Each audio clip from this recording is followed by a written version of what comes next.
The sun was beginning to set as 5 friends, Mark, Lisa, Jake, Sophie, and Daniel, stood at the entrance of Black Hollow Forest.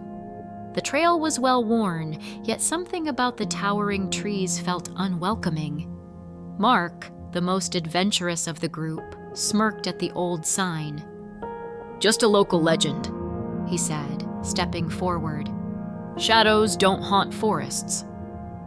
Lisa hesitated, her fingers tracing the carved warning. "Then why does everyone say people go missing here?" The others laughed it off, and together they began their hike. But none of them noticed the shifting silhouette just beyond the trees. Hours passed, and the deeper they walked into the forest, the quieter it became. Even the chirping birds had vanished. Sophie stopped suddenly. "Did you hear that?" she whispered. A rustling noise echoed from the dense trees to their right. A shadow, long and unnatural, moved behind the trunks. But when they turned their flashlights in that direction, there was nothing. Jake forced a chuckle. "It's probably just an animal."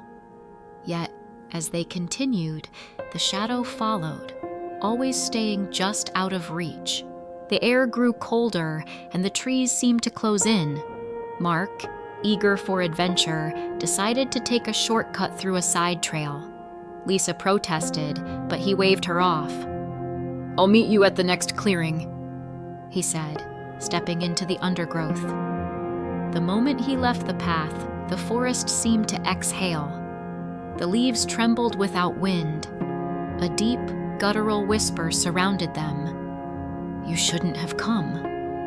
Then, Mark screamed. The group ran in the direction of Mark's voice calling his name, but the deeper they went, the more lost they became. Fog rolled in unnaturally fast, swallowing their surroundings. Then they saw it.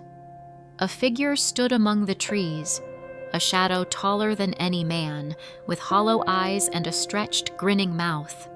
It didn't move, yet the air around it rippled like heat on asphalt. Lisa clutched Sophie's arm. "That's not Mark." Daniel held up his phone, but the screen glitched. The shadow figure flickered closer, its mouth opening wider, revealing endless darkness. A sudden gust of wind knocked them back. Then, through the distortion, a new shape appeared. A woman in a tattered cloak, her face pale and sorrowful. She whispered, "He was lost. Long ago." The group listened in horror as she told the story. A young man, centuries ago, had strayed from the path and never returned. His soul, filled with despair, had become the shadow, forever luring others to share his fate. Lisa noticed something half buried in the dirt, an old pendant covered in moss.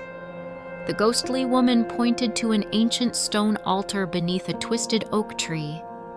With shaking hands, Lisa placed the pendant on the altar. The wind howled as the ground trembled.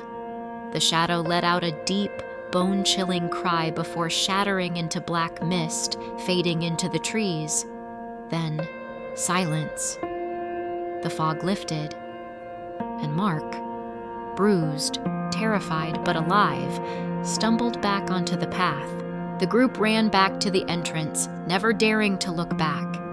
As they reached the sign, something made Lisa stop.